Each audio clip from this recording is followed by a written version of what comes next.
श्री गुरुवे नमः। गुरुवे गौरचंद्राय राधिकाय तदालये कृष्णाय कृष्णभक्ताय तद्भक्ताय नमो नमः। वाञ्छाकल्पतरुभ्यश्च कृपा सिन्धुभ्यैव च पतितानां पावनेभ्यो वैष्णवेभ्यो नमो नमः। नमः कृष्ण प्रेम प्रदायिने कृष्णाय कृष्ण चैतन्य नामिने गौरतिशे नमः। यं प्रव्रजन्तमनुपेतमपेतकृत्यं द्वैपायनो विरहाकातराजुहाव पुत्रेति तन्मयतया तर्वो अभिनेदुं स्तं सर्वभूतहृदयं मुनिमानतोऽस्मि।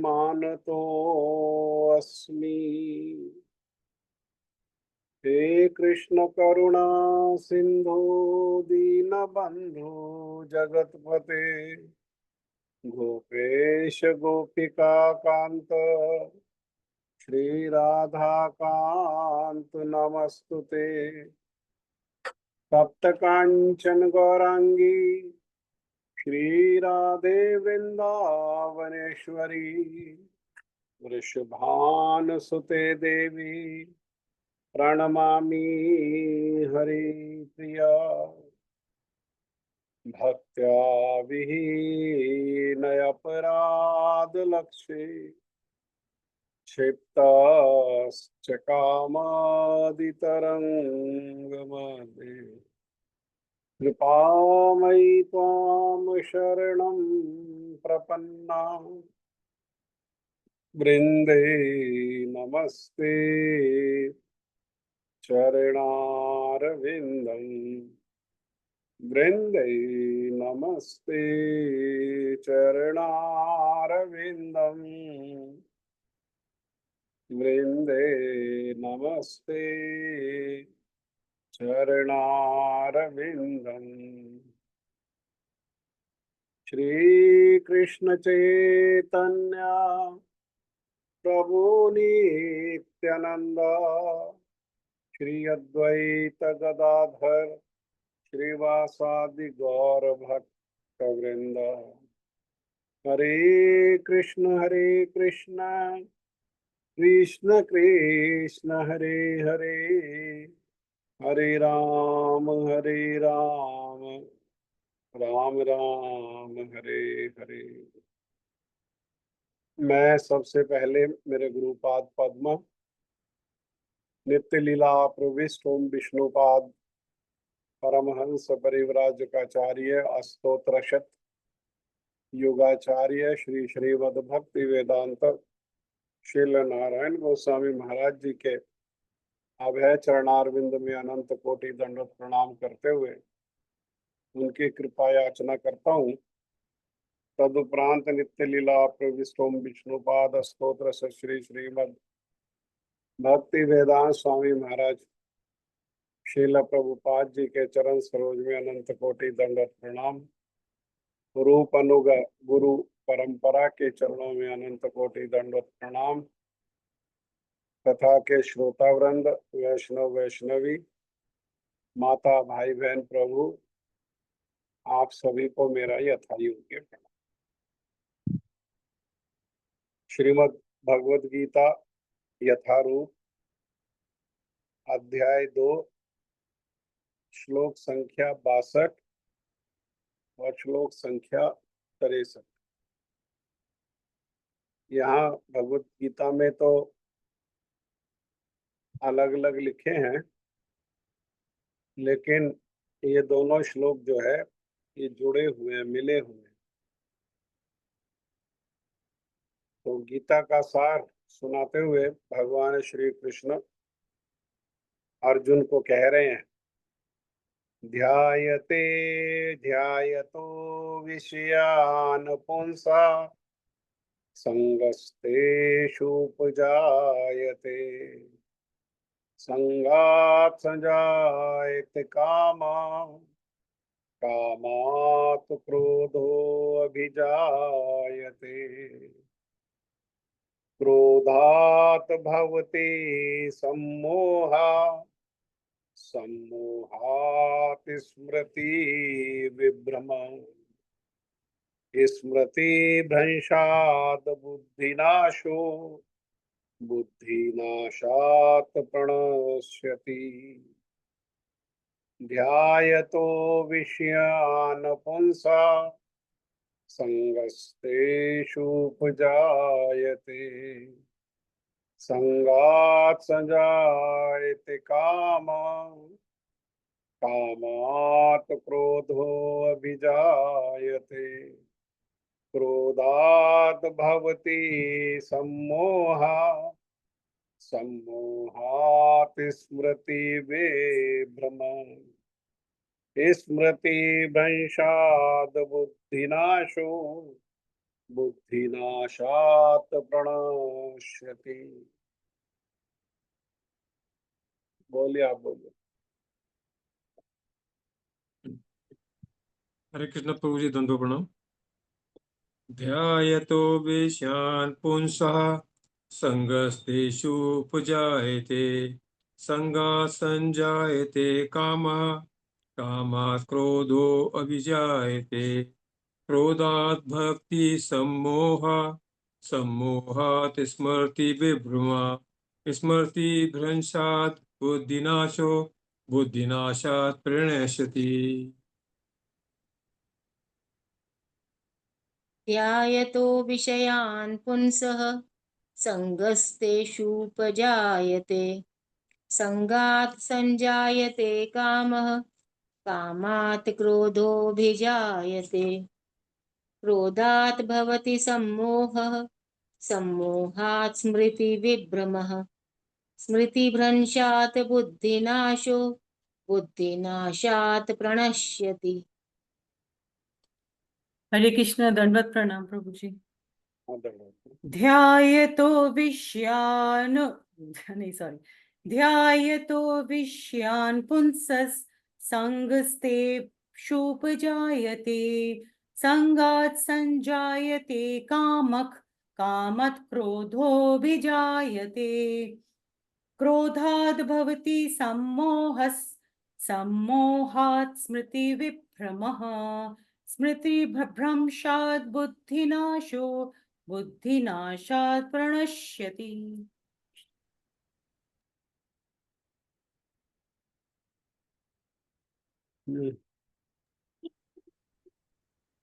ध्यायतो विषयान् पुंसः संगस्तेषुपजायते संगात् संजायते कामः कामात् क्रोधोऽभिजायते क्रोधाद् भवति सम्मोहः सम्मोहात् स्मृतिविभ्रमः स्मृति भ्रंशात् बुद्धिनाशो बुद्धिनाशात् प्रणश्यति।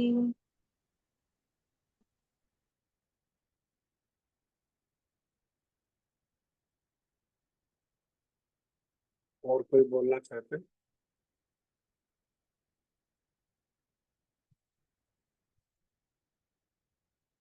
ध्यायतो विषयान् पुंसा,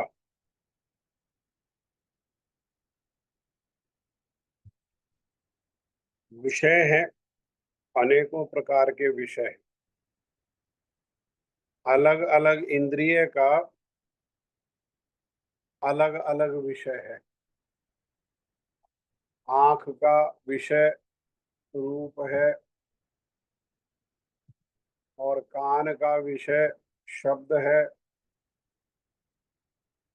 रसना का विषय रस है, नाक का विषय सुगंध आदि है, और त्वचा का विषय स्पर्श है।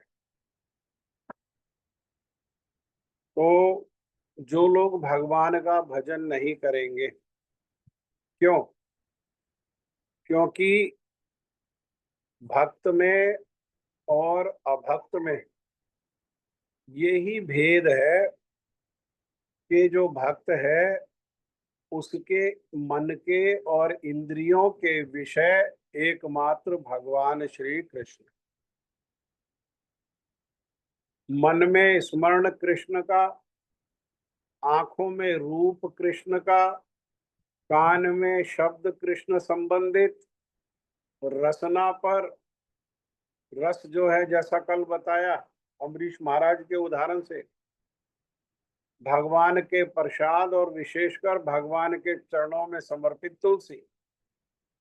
नाक में सुगंध किसका? भगवान को दिए गए पुष्प का सुगंध। और स्पर्श किसका? तो भक्तों का स्पर्श। लेकिन जो भक्त नहीं है उनके इंद्रियों के विषय कहाँ होंगे? वो संसार में। तो उन्हीं के लिए, अभक्तों के लिए ही कह रहे हैं कि भक्तों के लिए नहीं कहा।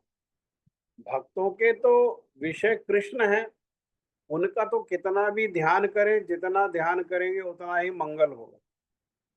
परंतु इसके विपरीत संसार के विषयों का, संसारिक शब्द, संसारी रूप, संसारी रस, संसारी स्पर्श, इसका जो ध्यान करते हैं, इसका चिंतन करते हैं, तो क्या होता है उसका परिणाम? उसका परिणाम संगस्तेषु उपजायते।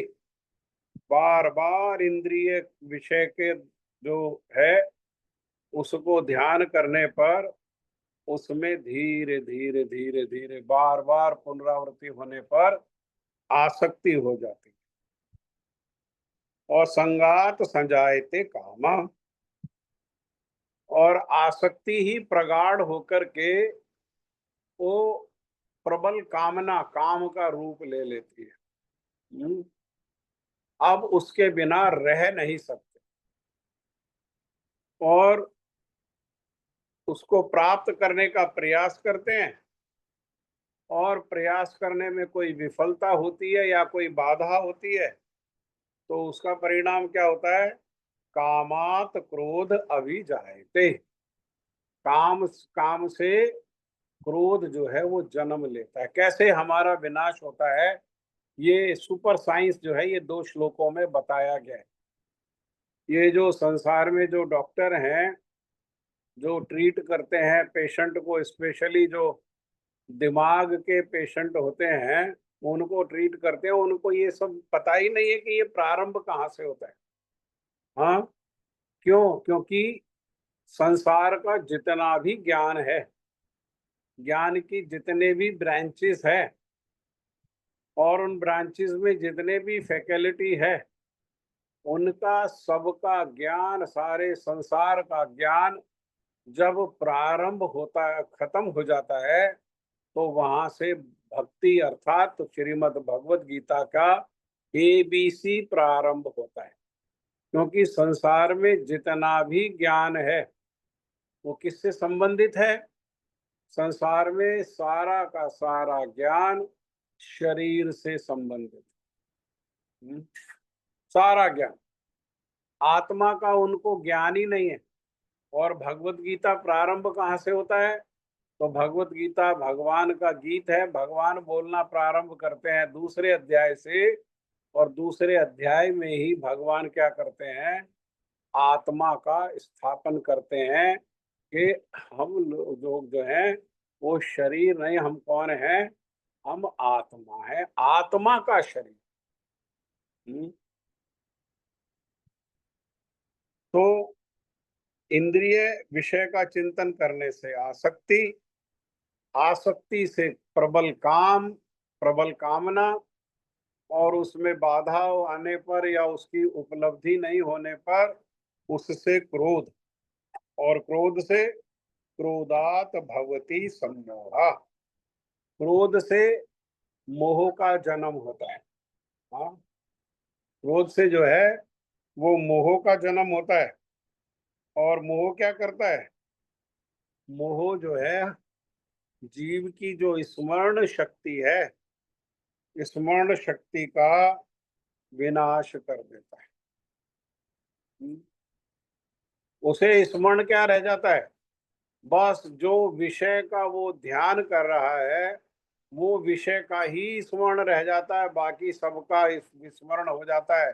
और दुर्भाग्य से भगवान का विस्मरण भी हो जाता है। और स्मृति भ्रष्टात् बुद्धिनाशु।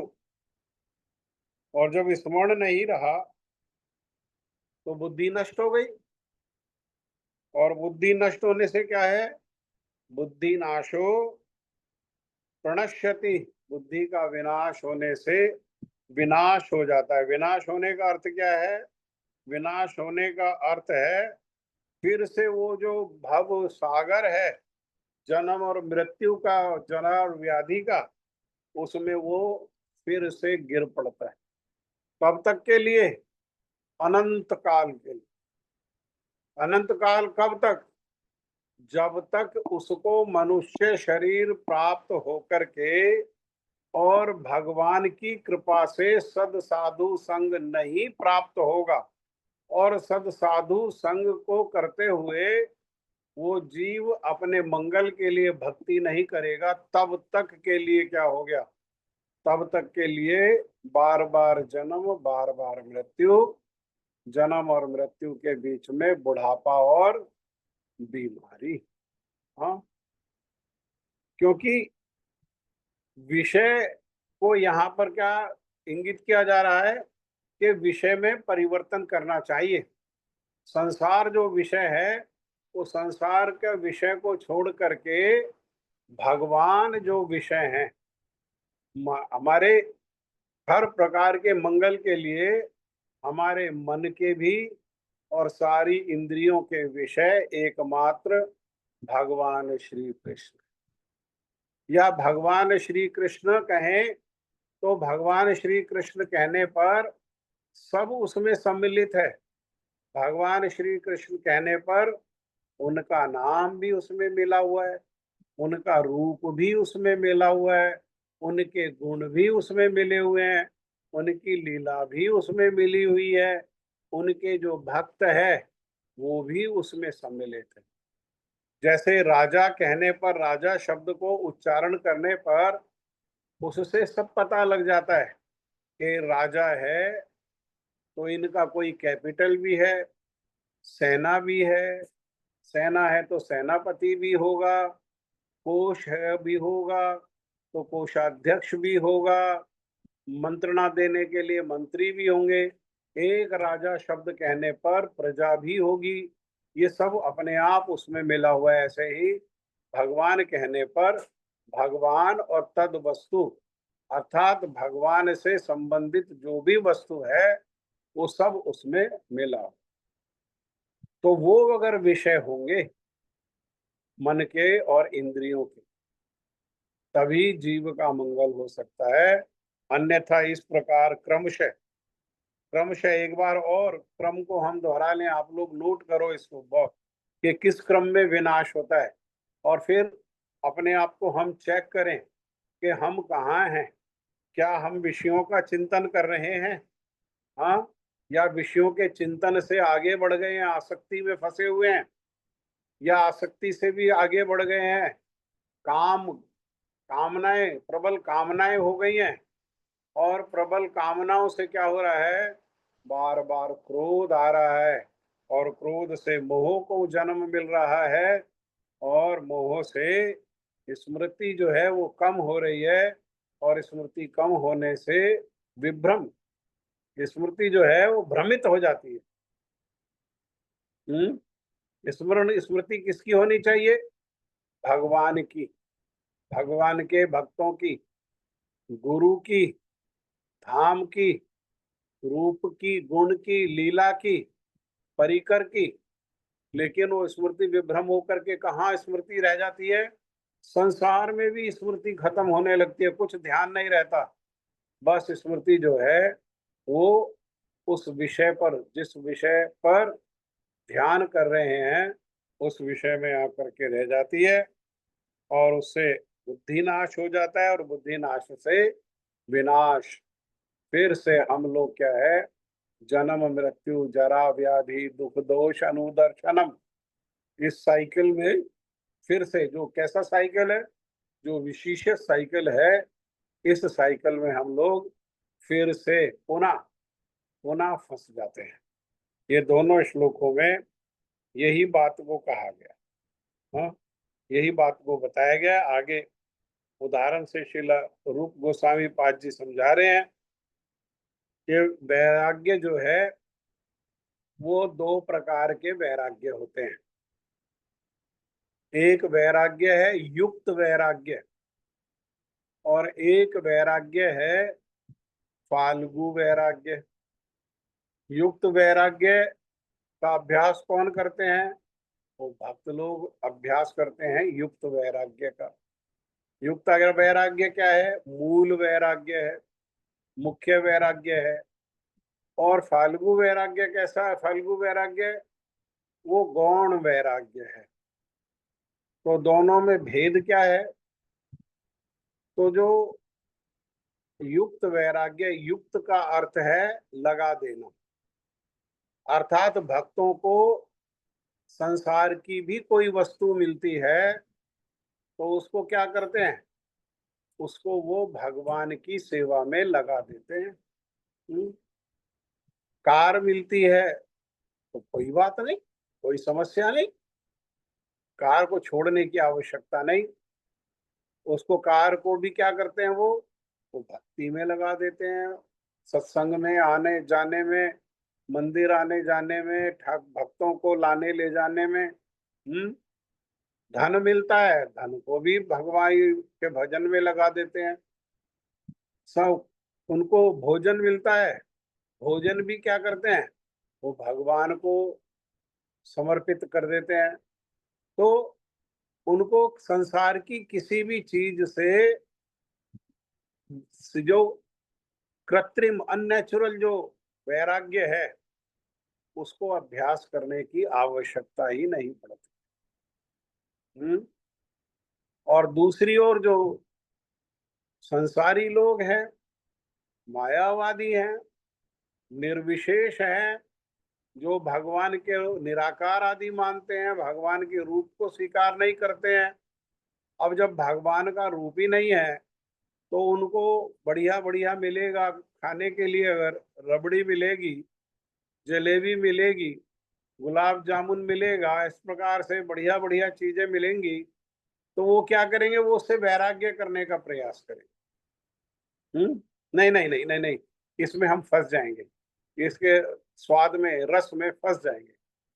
क्यों? क्योंकि भगवान तो रूप है नहीं उनका, तो भगवान को तो दे नहीं सकते। जहाँ भक्तों के लिए भगवान जो है रूप है तो वो तो भगवान को समर्पित कर सकते हैं, लेकिन ये लोग कहाँ देंगे? ये लोग दे ही नहीं पाएंगे, तो उसको ग्रहण ही नहीं करेंगे। दूसरी ओर भक्त तो तुलसी पत्ता दे करके, जल दे करके, 56 भोग है तो 56 भोग भी क्या करेंगे? 56 भोग भी भगवान को समर्पित करके और प्रसाद रूप में ग्रहण करेंगे। और जब भक्ति में और उन्नति हो जाएगी तो 56 भोग को बड़े सुंदर से तरीके से बनाएंगे और उसमें तुलसी पत्ता आदि दे करके, जल आदि दे करके भोग लगाएंगे और उसको बांट देंगे भक्तों के बीच में। और स्वयं क्या करेंगे? स्वयं जो सादा प्रसाद है उस सादा प्रसाद को पाएंगे। ऐसा नहीं अपने लिए पहले गुलाब जामुन बचा के रखेंगे, रबड़ी बचा के रखेंगे, नहीं, उसको बांट देंगे भक्तों को। ये उन्नत अवस्था है, उन्नत अवस्था है ना। लेकिन अगर कोई 56 भोग लगा करके और उसको प्रसाद रूप में भी पा लेता है तब भी उसको संसार का बंधन नहीं होता। और दूसरी ओर ये लोग जो है, ये फल्गु वैराग्य करते करते करते करते क्या होता है? उसमें फिर फंस जाते हैं, उसमें फिर फंस जाते हैं। जैसे किसी स्थान पे शहद पड़ा होता है और वहां मक्खी आती है तो मक्खी विचार करती है कि ये शहद है, इसमें हमारे पूर्वजों के पंख फंस गए और पंख फंस करके उनकी मृत्यु होगी, इसलिए मुझे शहद से दूर रहना चाहिए। लेकिन शहद की सुगंध क्या उस मक्खी को बार बार आकर्षित करती, बार बार आकर्षित करने पर एक समय उसके मन में विचार आता है, चलो थोड़ा सा ले लूंगी दूर से और फिर उड़ जाऊंगी, फंसूंगी नहीं। मेरे पूर्वज तो ज्यादा पाने के लोभ में फंस गए, मैं नहीं फंसूंगी। और वो थोड़ा सा ग्रहण करती है, फिर दोबारा उसकी इच्छा होती है, फिर बार बार बार बार संसार के विषयों को भोगते भोगते क्या होता है, वो मक्खी जो है उस शहद में उसका अपने पूर्वजों की तरह उसके पंख भी उसमें फंस जाते हैं और वो मक्खी वही तड़प तड़प करके अपना प्राण दे देती है। ऐसे ही जीव जो है अपनी रक्षा करते करते करते भी वो फंस जाता है। रक्षा करने कौन चाहता है फंसना, लेकिन उपाय एकमात्र भगवान है। भगवान को छोड़ करके अन्य जितने भी उपाय हैं वो कृत्रिम उपाय हैं, और कृत्रिम उपाय से तो समस्या का हल होता नहीं है। इसलिए उन उपायों को करने पर क्या है, वो फिर से जैसे मक्खी फंस गई, ऐसे ही वो कृत्रिम उपाय करने से वो भी फंस जाते हैं। हाँ, ये बात जो है ये श्लोक में कही, और इसमें अंत में बहुत सुंदर बात कहा कि मुक्ति के स्तर तक पहुंचने पर भी ये बाकी जो लोग हैं वहां से नीचे गिर जाते। क्यों? क्योंकि उनका कोई आश्रय ही नहीं होता है। जबकि भक्त के आश्रय हरि गुरु वैष्णव जो हैं वो भक्त के आश्रय होते हैं। अरे कोई ऊपर कहीं से फिसल रहा है, ये संसार कैसा है, बहुत स्लिपरी है, यहाँ फिसल जाते हैं। माया जो है बहुत प्रबल है, वो फिसला देती है। लेकिन अगर किसी के हाथ में कोई पकड़ने के लिए कुछ है, कोई स्टैंड को पकड़ सकता है, तो वो तो फिसलने से बच जाएगा। लेकिन तो अर्थात जिसके पास आश्रय, भक्त क्या करते हैं, भक्त भगवान के और भगवान के भक्तों के चरणों को दृढ़ता से पकड़ लेते हैं, इसलिए वो माया के द्वारा फिसलते नहीं हैं। जबकि दूसरे जो जीव हैं उनका कोई आश्रय ही नहीं है। हाँ, तो इसलिए वो किसी को पकड़ ही नहीं सकते। और यहाँ भूमि कैसी है, ये फिसलन वाली है, इसीलिए वो लोग क्या करते हैं, वो यहाँ पर फिसल जाते। श्लोक संख्या 64। राग द्वेष विमुक्तस्तु विषयान इंद्रियश्चरन् आत्मवश्यर्विधेयात्मा प्रसादम अधिगच्छति।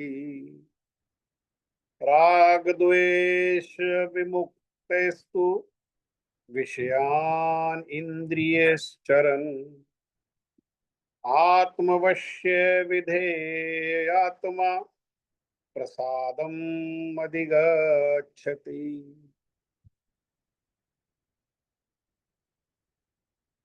कहिए। राग द्वेष विमुक्तैस्तु विषयान इंद्रियश्चरन् आत्मवश्यैर्विधेयात्मा प्रसादम अधिगच्छति। एक बार और पढ़ो, अच्छे से ध्यान से पढ़ो। राग द्वेष विमुक्तैस्तु विषयान इंद्रियश्चरन् आत्मवश्यैर्त विधेयात्मा प्रसादम अधिगच्छति। एक बार और। इंद्रियश्चरन् ऐसे पढ़ना है। इंद्रिय आत्मद्वेष विमुक्तैस्तु विषयान इंद्रियश्चरन् इंद्रिय ही चरण इंद्रियैश्चरन् आत्मवश्यै विधेयात्मा प्रसादम अधिगच्छति। राग द्वेष विमुक्तैस्तु विषयान इंद्रियश्चरन् आत्मवश्यैर्विधेयात्मा प्रसादम अधिगच्छति। राग द्वेष वियुक्तैस्तु विषयान् इंद्रियैश्चरन् आत्मवश्यैर्विधेयात्मा प्रसादमधिगच्छति। ये राग राग द्वेष वियुक्त नहीं है, विमुक्त प्रभु जी मेरे में वियुक्तैस्तु है। नहीं, विमुक्त है। अच्छा इसमें विमुक्त, माँ तो आ ही नहीं रहा विमुक्त इसमें। मतलब मुक्त रहने वाला। अच्छा मेरे में माँ नहीं है फिर। कौन सी भगवत गीता आपके पास? प्रभु जी मेरा एक दूसरी बुक है जिससे मैं पढ़ती हूँ। तो ये ना, ये ले लो आप, हाँ नहीं भगवत गीता भी रखी है, मैं ये खोल बस लेती हूँ। उसी को खोलो। हाँ ठीक है। ठीक है, हाँ ये ठीक है। विमुक्त है। विमुक्त मतलब जो मुक्त है। अच्छा ठीक है। हरे हाँ कृष्ण। जी। और कौन बोलेगा?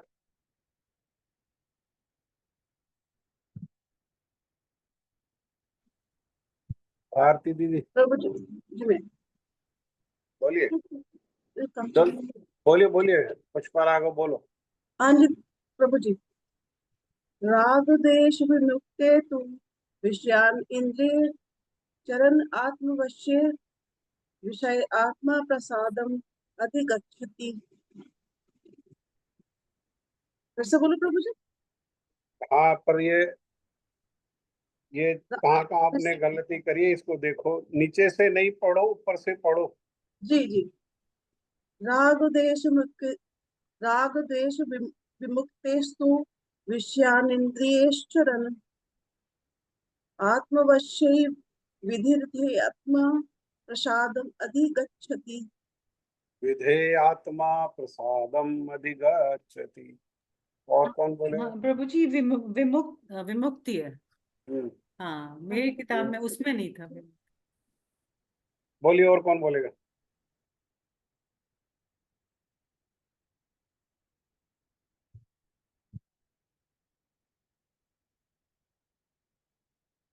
राग द्वेष विमुक्तस्तु विषयान इंद्रियश्चरन् आत्मवश्यर्विधेयात्मा प्रसादम अधिगच्छति। प्रसादम मने भगवान की कृपा। भगवान की कृपा किसको प्राप्त होगी? जो राग और द्वेष से मुक्त है। ना राग और ना द्वेष। जितना द्वेष में दोष है, उतना ही राग में द्वेष है। संसार में किसी व्यक्ति से द्वेष हो जाए, जैसे दो लोग हों और उनका किसी बात पर कोई कहना सुनना हो जाए और उनमें आपस में द्वेष हो जाए, अर्थात एक दूसरे से ईर्ष्या हो जाए, तो द्वेष होने पर क्या होगा? हर समय उसी का स्मरण होगा कि उसको नीचा कैसे दिखाएं, उसको सबक कैसे सिखाएं, उसको दुख कैसे मिले, उसको सुख कैसे ना मिले।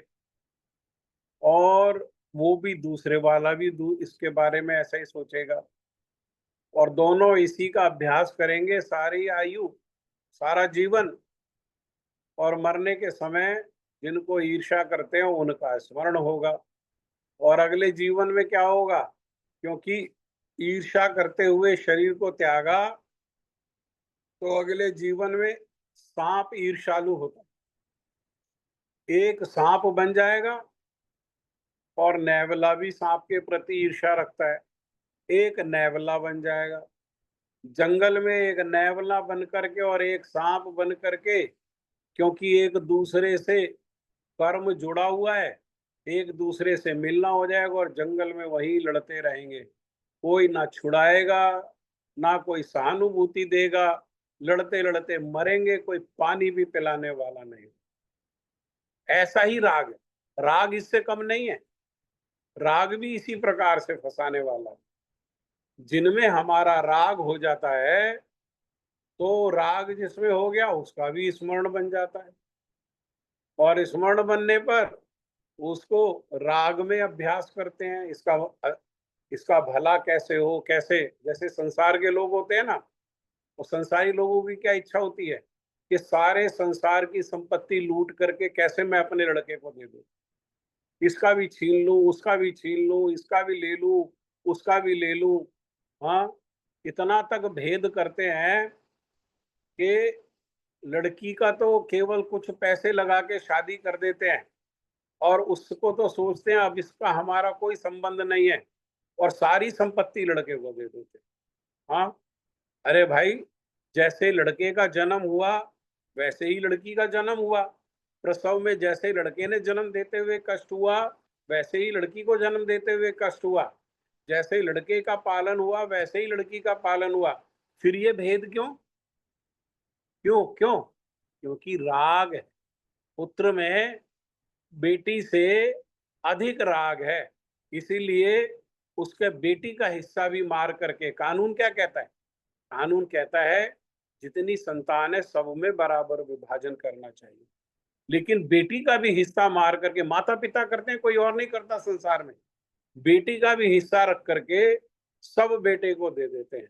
इतना राग हो जाता है कि अपना ही जो बच्चा है, बेटी अपनी ही बच्ची है ना, उसको जन्म दिया है ना, उस वैसा ही कष्ट हुआ है ना, वैसा ही पालन हुआ है ना, उसकी शादी में 10-20 लाख रुपए लगा करके छुट्टी और सारी संपत्ति लड़के को। ये क्या है? ये राग है। राग जहां हो जाएगा फिर उसका स्मरण आएगा, और वो जैसा जैसा वो होगा, जैसा उसका स्वभाव होगा, जैसा वो होगा वैसा ही उसके गुण आएंगे राग के कारण। और अगला जन्म भी क्या होगा? अगला जन्म भी फिर वो जन्म मृत्यु के चक्कर में फंस करके, और वो उसी प्रकार से जैसे द्वेष में चक्र में लग जाता है, ऐसे ही राग में चक्र में लग जाता है। हाँ प्रभु जी समय हो गया हाँ, 9:45। ठीक है। तो राग और द्वेष, और राग और द्वेष से जो मुक्त है, इस प्रकार के राग और द्वेष से मुक्त है, अर्थात समता है, जिसमें समान है, समता है, समान है। हाँ, भेद नहीं है। हम राग और द्वेष में भेद करते हैं, भेद नहीं है। जिनमें समता है और इंद्रियों को संयम द्वारा वश में करने वाले व्यक्ति को क्या है? भगवान की पूर्ण कृपा प्राप्त हो सकती है। तो ये दोनों से, इंद्रियों को जो संयम करेगा वो राग द्वेष से ऊपर होगा। इंद्रियों को संयम कौन कर सकता है? इंद्रियों को संयम संसार में कोई नहीं कर सकता। इन इंद्रियों को जो भगवान में लगा देता है, केवल उसी की इंद्रियां संयमित होती हैं, और उससे फिर राग और द्वेष से ऊपर उठ जाता है जीव, उसमें समता आ जाती है। और फिर वो जो भगवान का भजन करता है तो उससे क्या, उसको भगवान की कृपा प्राप्त हो जाती है, और ये संसार के बंधन से उसकी मुक्ति हो जाती है, वो भगवान को प्राप्त कर लेता है। ठीक है, अब जप करिए।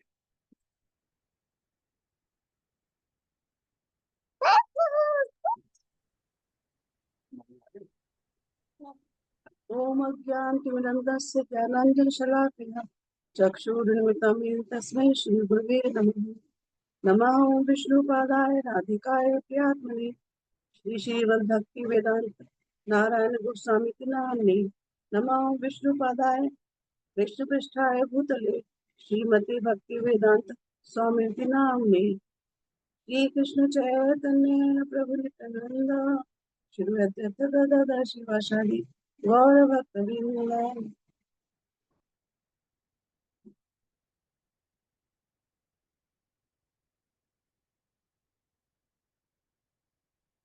हरे कृष्ण कृष्ण कृष्ण हरे हरे, हरे राम राम राम हरे। हरे कृष्ण कृष्ण कृष्ण हरे हरे, हरे राम राम राम हरे। हरे कृष्ण कृष्ण कृष्ण हरे हरे, हरे राम राम हरे। हरे कृष्ण कृष्ण कृष्ण हरे हरे, हरे राम राम हरे। हरे कृष्ण कृष्ण कृष्ण हरे हरे, हरे राम राम हरे। हरे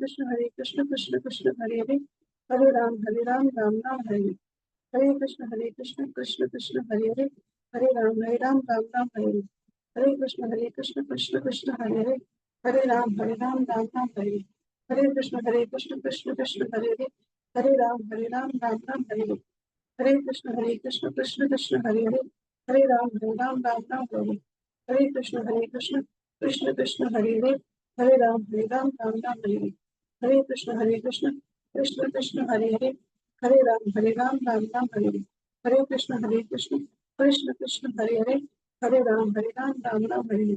हरे कृष्ण कृष्ण कृष्ण हरे हरे राम राम राम हरे हरे कृष्ण कृष्ण कृष्ण हरे राम राम हरे हरे कृष्ण कृष्ण कृष्ण हरे राम राम हरे हरे कृष्ण कृष्ण कृष्ण हरे राम राम हरे हरे कृष्ण कृष्ण कृष्ण हरे राम राम हरे हरे कृष्ण कृष्ण कृष्ण हरे राम हरे हरे कृष्ण कृष्ण कृष्ण हरे राम हरे हरे कृष्ण कृष्ण।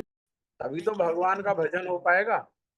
साधु लोग भी होते हैं तो वो भी मठ मंदिर आदि बना करके और व्यवस्था करके रहते हैं ना, लेकिन इस प्रकार से रहने में कोई बुराई नहीं है। हर चीज को मैंने कहा ना युक्त वैराग्य, तो उसको भगवान की सेवा में लगा रहे हैं या नहीं लगा रहे। अगर ये सब चीजें हैं, एसी मिला हुआ है, अब एसी को लेकर के गर्मी से बच करके बढ़िया बढ़िया ठंडा ठंडा कमरा में भगवान का भजन कर रहे हैं या संसार की बातों में लगे हुए हैं, सिनेमा देख रहे हैं, गाने सुन रहे हैं, क्या कर रहे हैं। अगर एसी में बैठे हुए हैं और भगवान में युक्त हैं तो बाकी संसार में वैराग्य हो गया नहीं हो गया। एसी में बैठे होने पर भी, एसी में भी कोई आसक्ति नहीं है। हाँ, एसी की सुविधा भी किस लिए है? वो भी भगवान की सेवा के लिए। तो इस प्रकार से कितने परिमाण में हमारा भगवान में राग है, उतने परिमाण में संसार में वैराग अपने आप स्वतः ही हो जाए। समझे कुछ? जी प्रभु जी। और कोई किसी का प्रश्न है? और प्रभु जी राग द्वेष से ऊपर उठने का भी यही तरीका है, प्रभु में राग, वो भी हाँ, स्वतः। देखो राग में दोष नहीं है। जब संसार में राग लग जाता है तब दोष है। क्रोध में दोष नहीं है। जब संसार में क्रोध लग जाता है तब दोष है। काम में दोष नहीं है। जब संसार में काम लग जाता है तब दोष है। वरना काम से गोपियों ने काम के द्वारा ही तो भगवान की प्राप्ति करी। हनुमान जी ने रावण की लंका जला करके क्रोध के द्वारा ही तो भगवान की सेवा करी। अर्जुन ने इतने सेना को मार करके, इतने लोगों को मार करके, वो क्रोध के द्वारा ही तो भगवान की सेवा करी। ऐसे ही राग से भगवान में जहां राग लग गया उसको प्राप्त करेंगे। भगवान में राग हो गया, भगवान को प्राप्त करेंगे। संसार में राग हो गया, संसार को प्राप्त करेंगे। भूतों में राग हो गया, भूतों को प्राप्त करेंगे। जिसमें राग हो गया, जैसे भरत महाराज का हिरण में राग हो गया तो हिरण को प्राप्त कर लिया, हिरण बन गए वो।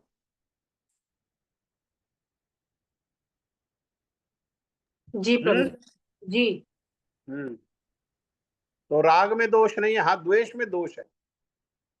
भगवान द्वेष को भगवान की सेवा में नहीं लगा सकते, लेकिन राग को भगवान की सेवा में लगा सकते हैं।